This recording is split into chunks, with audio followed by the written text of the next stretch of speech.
கிறிஸ்துவுக்குள் பிரியமான அன்பு சகோதர சகோதரிகளுக்கு இன்று 31ஆம் தேதி இந்த வருஷத்தின் கடைசி நாள் செவ்வாய்க்கிழமை.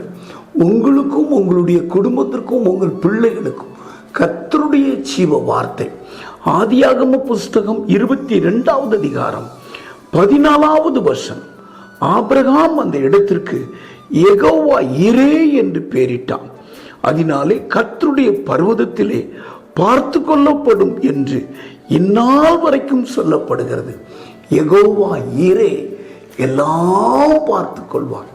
ஜெபிப்போம். பரலோக தகப்பனே, இந்த வார்த்தை நிறைவேற நீர் சிலுவையிலே மரித்திருக்கிறேன்.